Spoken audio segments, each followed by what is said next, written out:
മുടിഞ്ഞു, കേരളം മുടിഞ്ഞു.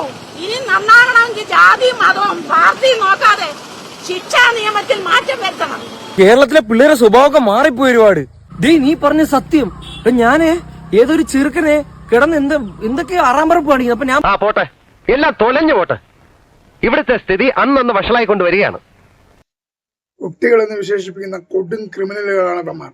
ഈ നരാധമന്മാർക്ക് കഠിനമായ ശിക്ഷ തന്നെ കൊടുക്കണമെന്നാണ് എനിക്കും പറയാനുള്ളത്. ഷഹബാസ് കൊലക്കേസിൽ പ്രതികളായ വിദ്യാർത്ഥികളെ SSLC പരീക്ഷ എഴുതാൻ അനുവദിച്ചതിൽ വിഷമമുണ്ടായെന്ന പിതാവ് ഇക്ബാൽ. ചെയ്യുന്നത് തമ്മാടിത്തരാണെന്ന് ഓർക്കണം. ഞാനെന്ത് ഇവര് സമ്മതിക്കുന്നില്ല. പിന്നെ നാളെയുടെ വാഗ്ദാനമായി തീരേണ്ട ഒരു കൊച്ചു വിദ്യാർത്ഥിനിയാണ് ഈ നിൽക്കുന്നവർ തുടച്ചു മാറ്റിയത്. എന്ത് ചെയ്താലും സംരക്ഷണം കിട്ടുമെന്ന സന്ദേശമാണ് പ്രതികൾക്ക് ലഭിക്കുന്നത് എന്നും ഇക്ബാൽ പറഞ്ഞു. ഒരു മനുഷ്യന് എന്ത് വേണമെങ്കിൽ ചെയ്യാം. അത് ചോദിക്കാൻ ഒരു സമ്മതിയില്ല, പുണ്ണാക്കില്ല. ഒരു സ്വന്തം നിലനിൽപ്പിന്, ആത്മരക്ഷയ്ക്ക് പ്രതിരോധിക്കാൻ ഒരു ഇട പോലും കൊടുക്കാതെയാണ് ആക്രമിച്ചതും കൊലപ്പെടുത്തിയതെന്നും വ്യക്തം. കോളേജ് ലെവലിലേക്ക് പോവാ. ഇന്നിപ്പോ ഒരു മരകായുധം ചെറുത് കൊണ്ടുവന്ന് ചെയ്തു, നാളെ ഒരു തോക്ക് കൊണ്ടുവന്ന് തൊട്ട് സഹപാഠിനെ വെടിവെക്കൂല എന്നാരൊക്കെ ഉറപ്പുണ്ടോ? ഇത് ഭീഷണിയല്ല, രോദനം. ഒരച്ഛന്റെ രോദനം, ഒരച്ഛന്റെ രോദനം. കുട്ടികളെന്ന് കരുതി ശിക്ഷയിൽ ഇളവ് കൊടുക്കാൻ പാടില്ല. കൊടും ക്രിമിനലുകളവൻ. പ്ലാൻ ചെയ്ത് പിടിച്ചു വരുത്തി നെഞ്ചക്ക് കൊണ്ട് തലയിലടിച്ച് കൊലപ്പെടുത്തിയ കൊടും കുറ്റവാളികളാണ് അവൻ. ശരിക്കും പറഞ്ഞാൽ ഇവർ പ്ലാൻ മേഡറാണ് നടത്തിയിരിക്കുന്നത്. ഇവരെങ്ങനെയാണ് കുട്ടികളെന്ന് വിശേഷിപ്പിക്കുന്നത്? കുട്ടികളുടെ ചിന്തയും പ്രവൃത്തിയാണോ അവർ ചെയ്തിരിക്കുന്നത്? വളരെ ഗൂഢാലോചന നടത്തിയിട്ടാണ് ഇത് ചെയ്തിരിക്കുന്നത്. ഒരിക്കലും ഇവർക്ക് ശിക്ഷയിൽ ഇളവ് കൊടുക്കാൻ പാടില്ല. പരീക്ഷ ചെയ്ത് ഇവരെന്ത് ചെയ്യാനാണ്? Collector, IAS ആകാനാണ്. ഇത്തരം കുറ്റവാളികളെ മാതൃകാപരമായി തന്നെ ശിക്ഷിക്കണം. ഇല്ലെങ്കിൽ വരും തലമുറയ്ക്ക് ഇത് പ്രചോദനമാകും. കാരണം നമ്മൾ വീണ്ടും കുറ്റവാളികൾക്ക് കുറ്റം ചെയ്യാനുള്ള പ്രോത്സാഹനമായി മാറും. അതുകൊണ്ട് കഠിനമായ ശിക്ഷ തന്നെ ഈ പ്രതികൾ കൊടുക്കണമെന്നാണ്. അതുകൊണ്ട് നീതിപീഠത്തിലും ഗവൺമെന്റിലും ഉറച്ച വിശ്വാസമുള്ളത് കൊണ്ട് ഇനി തക്ക ശിക്ഷ കൊടുത്ത് നിയമത്തിന്റെ മുന്നിൽ കൊണ്ടുവന്ന് ഇവരെ ശിക്ഷിക്കണമെന്നാണ് എനിക്ക് പറയാൻ. ഇതാണ് ഇവിടുത്തെ വ്യവസ്ഥിതി. We are living in a very cruel society. ഇവിടുത്തെ ഈ കേസിൽ പ്രതികൾ കൊടുക്കുന്ന ശിക്ഷ സമൂഹത്തിനൊരു പാഠമാകണം. ശിക്ഷാ നിയമത്തിൽ മാറ്റം വരുത്തിയില്ലെങ്കിൽ മുടിഞ്ഞു കയറണം. ഇത് ശരിയല്ല. എന്റെ മോനാന്ന് ഞാൻ സഹിക്കൂല.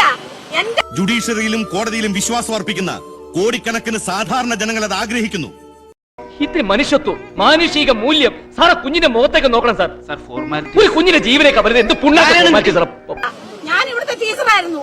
ഞാൻ ഇവിടുത്തെ പെൻഷൻ പറ്റിയ ടീച്ചറാ. ഞാൻ പ്രതികരിക്കാൻ തന്നെ വന്നതാണ്. ഇതിനെതിരെ പ്രതികരിക്കാൻ ഇവിടെ ഒരു ജനകീയ പ്രസ്ഥാനവും ഇല്ല.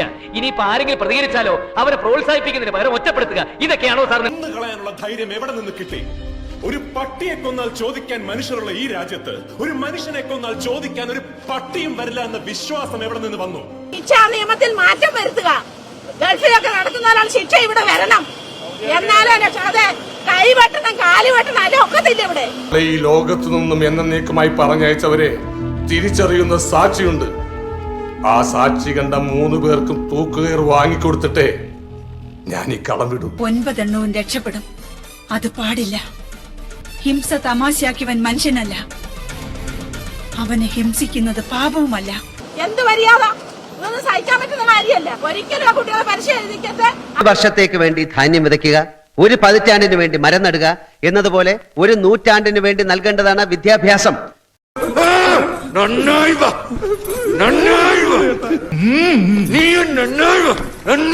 കുട്ടികളെ ശിക്ഷിക്കണം. മാതൃകാപരമായ ശിക്ഷ കൊടുത്തിരിക്കണം കുട്ടികൾക്ക്. കുട്ടി 10ാം ക്ലാസ്സിലാണെങ്കിൽ 4 MA പഠിക്കണേ. ഒരു ഉറുമന പോലും നോവിക്കാത്ത ഈ പാവത്തിനെ എല്ലാവരും കൂടി. നമ്മുടെ നിയമവ്യവസ്ഥയിൽ രക്ഷപ്പെടാനുള്ള പഴുതുകൾ ഒരുപാട് ഉണ്ടെന്ന് മനസ്സിലാക്കിയാണ് ഇത്തരം കുറ്റകൃത്യങ്ങൾ ചെയ്യുന്നത്. ഈ കുറ്റവാളികൾക്ക് കഠിനമായ ശിക്ഷ ലഭിച്ചെങ്കിൽ മാത്രമേ ഈ സമൂഹത്ത് കുറ്റകൃത്യം ചെയ്യുന്നവർക്ക് ഈ നിയമ വ്യവസ്ഥയിൽ പേടിയുണ്ടാവുകയുള്ളൂ. യൗവനത്തിൽ തന്നെ ധനാഢ്യനാവുക, പ്രഭുകുടുംബത്തിൽ ജനനം, ഒപ്പം അഹങ്കാരവും, ഇവയിൽ ഒന്നുണ്ടായാൽ തന്നെ അനർത്ഥം. ആ കുട്ടികൾക്ക് മാതൃകാപരമായ ശിക്ഷ കൊടുത്തെങ്കിലേ ഈ കേരളം നന്നാകത്തുള്ളൂ. നിരപരാധി പോലും ശിക്ഷിക്കപ്പെടാൻ പാടില്ല എന്ന് അനുശാസിക്കുന്ന നമ്മുടെ നീതിബോധത്തിന്റെ തണലിൽ ഈ രാജ്യത്ത് കുറ്റവാളികളുടെ എണ്ണം ദിനം പ്രതി പെരുകി വരികയാണ്. ശരിക്കും ശിക്ഷാ നിയമത്തിൽ മാറ്റം വരുത്തണം. എത്ര പറയാൻ. അപ്പോൾ എല്ലാം ഒത്തുചേർന്നാൽ അങ്ങനെ ജനിച്ച 9 നരഭോജികളാണ് ഈ കുറ്റവാളികളുടെ തനിനിറം കോടതിയുടെ ശ്രദ്ധയിൽപ്പെടുത്താൻ കഴിഞ്ഞത് സത്യം ഒരിക്കലും മൂടിവെക്കാൻ കഴിയില്ല എന്ന വിശ്വാസത്തിൽ അടിയുറച്ചു നിൽക്കുന്നവർക്ക് എന്നും ഒരു ആശ്വാസമാണ്. ഈ കുറ്റവാളികളെ കോടതി ശിക്ഷിക്കണം.